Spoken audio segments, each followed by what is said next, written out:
আসসালামু আলাইকুম রহমতুল্লাহ। প্রিয় নবম ও দশম শ্রেণীর শিক্ষার্থী বন্ধুরা, আজকে মূলত তোমাদের ফিনান্স ব্যাংকিংয়ের প্রথম অধ্যায় অর্থায়ন ও ব্যবসায় অর্থায়ন থেকে তোমাদের পাঠ্য বইয়ের যে সংক্ষিপ্ত প্রশ্নগুলো আছে সেগুলোর উত্তর দেব। এখন দেখো, এগুলো পড়লে তোমাদের উপকার কী হবে।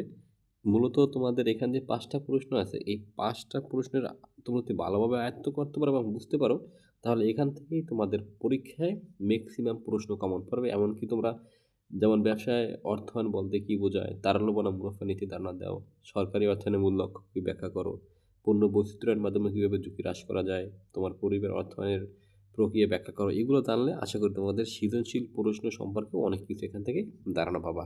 তাহলে আমরা চলো শুরু করি 1 নাম্বার প্রশ্নের উত্তর দিয়ে। তাহলে দেখো, এখানে প্রথমে 1 নাম্বার সংক্ষিপ্ত প্রশ্ন আছে যে ব্যবসায় অর্থায়ন বলতে কী বোঝায়। ব্যবসায় অর্থায়ন বলতে কী বোঝায়? ব্যবসায় পরিচালনা, উৎপাদন, বিপণন ও সম্প্রসারণ কার্যক্রম সুষ্ঠুভাবে পরিচালনার জন্য যে অর্থের প্রয়োজন হয় তা সংগ্রহ ব্যবস্থাপনাকে ব্যবসায় অর্থায়ন বলা হয়। এর মাধ্যমে কাঁচামাল ক্রয়, শ্রমিকদের মজুরি প্রদান, যন্ত্রপাতি ক্রয়, বিদ্যুৎ ও অন্যান্য খরচ পরিশোধ করা হয়। সঠিক অর্থায়ন ছাড়া কোনো ব্যবসায় দীর্ঘদিন টিকে থাকতে পারে না। এখন দেখো, এখানে মূল কথা হচ্ছে যে ব্যবসায় অর্থায়ন বলতে মূলত বোঝায় একটা ব্যবসায় সুষ্ঠুভাবে পরিচালনার জন্য বিভিন্ন রকমের অর্থনৈতিক কার্যক্রম সুষ্ঠুভাবে পরিচালনা করা, এবং এই জন্য আমাদের যেগুলো প্রয়োজন, যেমন কাঁচামাল ক্রয়, শ্রমিকদের মজুরি প্রদান, যন্ত্রপাতি ক্রয়, বিদ্যুৎ ও অন্যান্য খরচ পরিশোধ করা হয়। এই কার্যক্রমগুলো মূলত তোমার সঠিকভাবে পরিচালনা করার জন্য এই ব্যবসায় অর্থায়ন করতে হয়। এবার দেখো, 2 নম্বর প্রশ্ন আছে যে তারল্য বনাম মুনাফা নীতির ধারণা দাও। তারল্য বনাম মুনাফা নীতির ধারণা দাও। তাহলে এটার উত্তর হবে, দেখো যে তারল্য নীতি হলো ব্যবসায়ের হাতে পর্যাপ্ত নগদ অর্থ রাখা, যাতে কোনো সময় দেনা পাওনা পরিশোধ করা যায় এবং দৈনন্দিন কার্যক্রমে ব্যাহত না হয়। অর্থাৎ এখানে তারল্য নীতিটা হলো তোমার ব্যবসায়ীদের হাতে পর্যাপ্ত পরিমাণ নগদ অর্থ রাখা বা টাকা রাখা, যাতে যে কোনো সময় দেনা পাওনা পরিশোধ করা যায় এবং দৈনন্দিন কার্যক্রমে ব্যাহত না হয়। অন্যদিকে মুনাফা নীতি হলো হাতে থাকা নগদ অর্থ বিভিন্ন খাতে বিনিয়োগ করে অধিক লাভ অর্জনের চেষ্টা করা।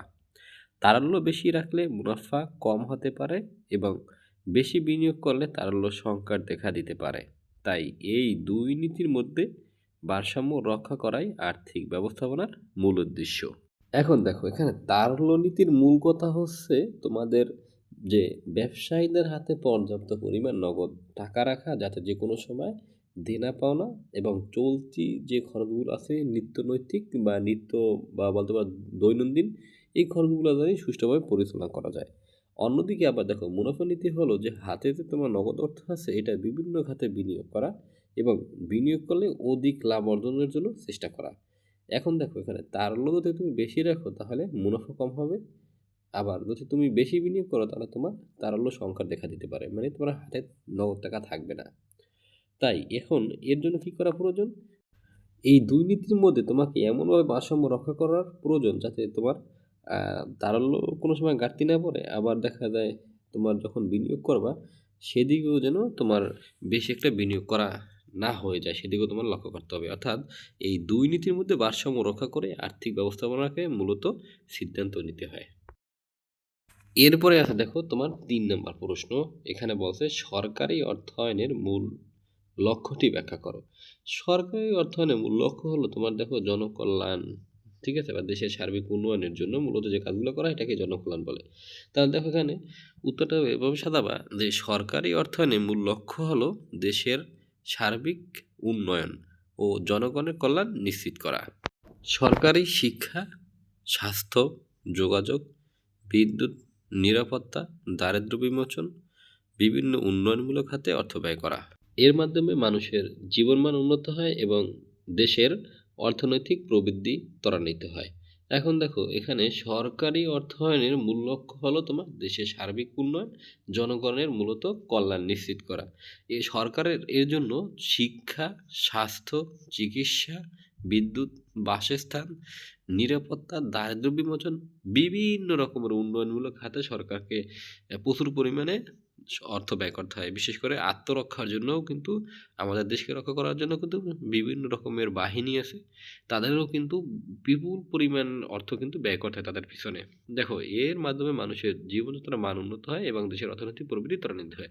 এগুলোর মাধ্যমে যত বেশি ব্যয় করা হবে একটা দেশের বিভিন্ন উন্নয়ন এবং অবকাঠামোর দিকে, সেক্ষেত্রে দেখা যাবে ওই দেশের জীবনযাত্রার মান তত বেশি উন্নত হবে এবং দেশের অর্থনৈতিক অবস্থা তত দিন দিন উন্নতির শিখরে পৌঁছে যাবে। এই জন্যই বলছে যে দেশের অর্থনৈতিক প্রবৃদ্ধি ত্বরান্বিত হবে বা ত্বরান্বিত হয়।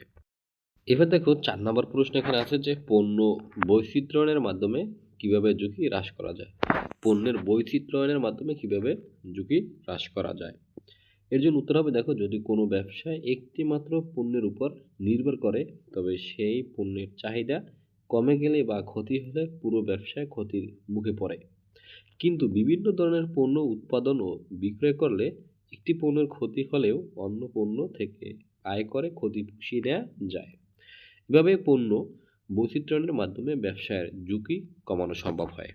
এখন দেখো, আমরা যদি এটাকে বলতে যাই পণ্যের বৈচিত্র্য বলতে মূলত কি বোঝায়। পণ্যের বৈচিত্র্যবান বলতে মূলত বোঝায় যে একটা পণ্যের ব্যবসায় না করে একাধিক পণ্যের ব্যবসা করাকেই মূলত পণ্যের বৈচিত্র্যায়ন বলে।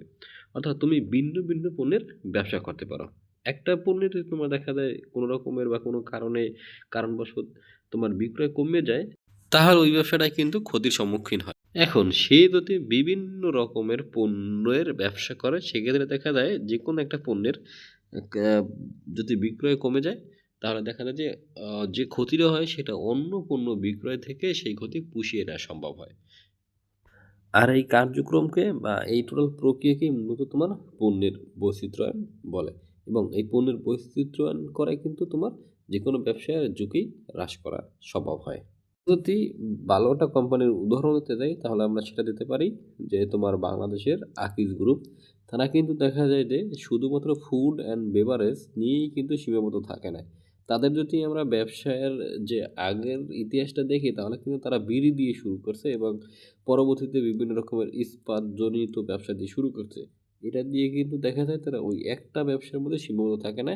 তারা কিন্তু দেখা যায় বর্তমানে ফুড অ্যান্ড বেভারেজ এর সাথে সাথে আরো অনেক রকমের তারা বিভিন্ন রকমের যেমন আকিজ সিমেন্টও তারা বের করতেছে। অর্থাৎ পণ্যের বিভিন্ন রকমের আইটেম তারা বাজারে সরবরাহ করতেছে। এখন একটা দিয়ে যদি তাদের ক্ষতি হয় তাহলে কিন্তু দেখা যায় যে অন্য যেকোনো একটা দিয়ে আবার এই ক্ষতি পুষিয়ে দিতে পারবে। এই প্রক্রিয়াকেই মূলত বলা যায় যে পণ্যের বৈচিত্র্যায়ন। এরপরে মূলত আমরা যাবো 5 নাম্বার প্রশ্নে। এখানে আছে, দেখো, যে তোমার পরিবারের অর্থায়ন প্রক্রিয়া ব্যাখ্যা করো। মানে তোমার পরিবারের অর্থায়ন প্রক্রিয়া ব্যাখ্যা করতে বলছে এখানে। তাহলে দেখো, উত্তরটা তোমরা এভাবে সাজাবা যে আমাদের পরিবারের আয়ের প্রধান উৎস থেকে প্রতি মাসে একটি বাজেট তৈরি করা হয়। খাবার, শিক্ষা, চিকিৎসা, বাসা ভাড়া ও অন্যান্য প্রয়োজনীয় খাতে ব্যয়ের পরিকল্পনা করা হয়। ভবিষ্যতের জন্য কিছু অংশ সঞ্চয় রাখা হয়। প্রয়োজনে অতিরিক্ত আয়ের উৎস বা ঋণের মাধ্যমে অর্থের ব্যবস্থা করা হয়। এভাবে পরিবারের সঠিকভাবে অর্থের ব্যবস্থাপনা করা হয়। এখানে বলছে যে তোমার পরিবারের আয়ের প্রধান উৎস থেকে প্রতি মাসে একটা বাজেট তৈরি করা হয়। এই মূলত এখানে খাবারে কী পরিমাণ, চিকিৎসা কী পরিমাণ, এরপরে শিক্ষা খাতে কী পরিমাণ, বাসা ভাড়া কী পরিমাণ হবে, এছাড়াও অন্যান্য প্রয়োজনীয় খাতে ব্যয়ের পরিকল্পনা করা হয়। ভবিষ্যতের জন্য কিছু অংশ সঞ্চয় রাখা হয়। প্রয়োজনে অতিরিক্ত আয়ের উৎস ও ঋণের মাধ্যমে অর্থের ব্যবস্থা করা হয়। এভাবেই পরিবারের সঠিক অর্থের ব্যবস্থাপনা করা হয়। এটা যদি আরেকটু ভালোভাবে তোমরা বুঝতে যাও তাহলে দেখবা যে একটা পরিবারের যে আয় হয় সেটা কিন্তু প্রতি মাসের একটা বাজেট থাকে। বিশেষ করে তোমাদের বাবা মায়ের, তারা কি করে এই বাজেট বাজেট তৈরি করে যে আমাদের খাবারের মাসে এত টাকা খরচ করব, আমাদের চিকিৎসা খাতে এত টাকা এবং ছেলে মেয়েদের শিক্ষা খাতে এত টাকা দিব, এছাড়া বাসা ভাড়া আমাদের প্রতি মাসে এত টাকা থাকবে। এগুলো ছাড়াও কিন্তু হঠাৎ দেখা যায় অন্যান্য কিছু প্রয়োজনীয় জিনিসের ক্ষেত্রে কিন্তু আমাদের অর্থ ব্যয় করতে হয়। এরপর যদি দেখো যে না, আমাদের এই প্রয়োজনীয় ব্যয়গুলো করার পরেও কিছু টাকা হাতে থাকে তাহলে তোমরা সেগুলো সঞ্চয় করে রাখতে পারো এবং তোমাদের যদি বেশি অতিরিক্ত অর্থের প্রয়োজন হয় সেটা কিন্তু তোমরা বিভিন্ন ঋণের মাধ্যমে কিন্তু সেই অর্থের ব্যবস্থা করতে পারো। এইভাবে মূলত পরিবারের সঠিক অর্থায়নের ব্যবস্থাপনা করা হয়। প্রিয় শিক্ষার্থী বন্ধুরা, আজকের মতে এ পর্যন্তই। পরবর্তী ক্লাসে তোমাদের আবার অন্য কোনো কিছু নিয়ে আলোচনা করা হবে। সবাই সুস্থ থাকো, ভালো থাকো। আল্লাহ হাফেজ।